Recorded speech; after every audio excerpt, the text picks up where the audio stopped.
also about an hour away now from a Fed decision.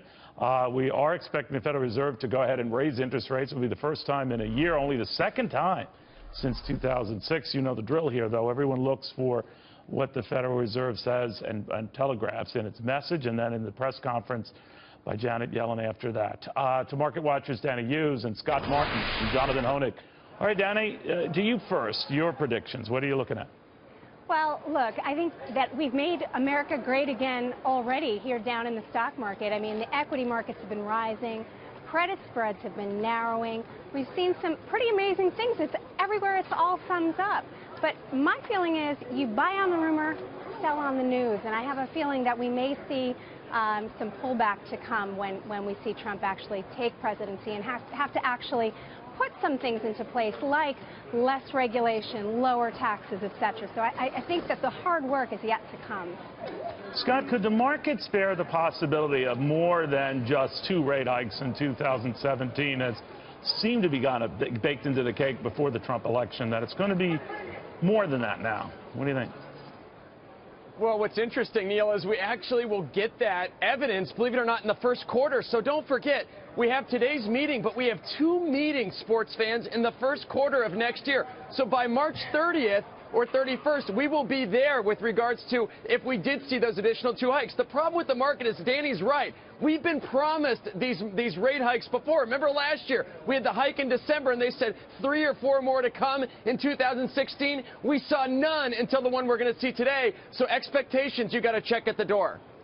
Jonathan, what's your take on this? Well, Neil, we are just lost in intervention. It's been almost a decade of these abnormally low interest rates. So, I mean, it's easy to figure out how many Huggies Walmart is going to sell next year or next quarter. But what Janet Yellen's going to do, what's the Fed going to do, what's Donald Trump going to do with his cronyism and his protectionism and his tariffs and antitrust? This is what makes it very difficult to be an investor right now. You can't trust the numbers because government is a part of every element of this economy and will be even after Trump's election. Dani, what do you make of that? That for good or ill, we are looking at a government entity either advancing this or risking this. It's a big question mark. One thing I can tell you is if the Fed does anything other than raise by 1/4 of a point, or say something more than or less than they're going to have 2 more rate hikes next year in 2017, that's when I think you might see some kind of outsized reaction. But if that's what we see later today... outsized reaction being a negative one? It could be a negative one. If they raise rates, 1/2 basis point, then we'll see markets react, I think, to the negative side, especially equity markets. Go ahead. Who is speaking Neil, up there? I'll just quickly jump in, Neil. I mean, I think the big surprise for people couldn't even be that stocks fall, but that bonds continue to fall. I mean, you said with your previous guest, you talked about the Fed being behind the curve. People are waiting for an interest rate hike. Interest rates have gone up dramatically. And, Neil, you often talked about getting your first mortgage. I think you said it was 10, 15%. People think those types of rates. It was people brilliant say at the that's time. Impossible. Yeah, and that seemed low at the time. And Alan Greenspan himself, just a few months ago, was talking about 5 or 6% interest rates. I think we could get there.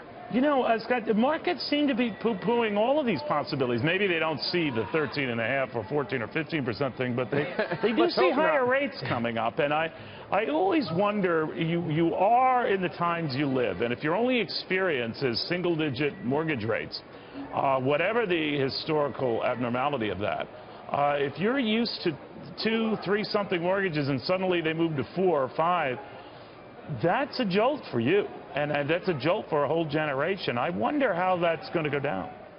I mean, Neil, it's a shock to the system.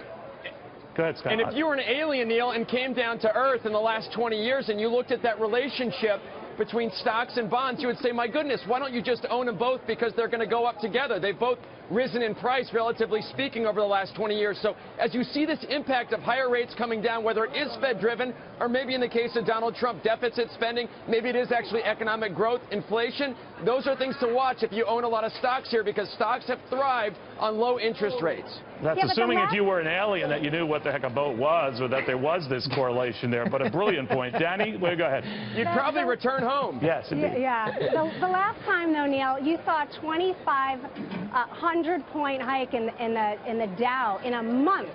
Right. And that's what just happened. So, I mean, you know, we're in reality markets. You know, I think that once we see what actually comes to happen when Trump does take power, and the trifecta, or the hat trick, if you will, of Republicans in all positions of power, I think is what people are speculating. So we're buying on the rumor, but I think that maybe we should sell on the news.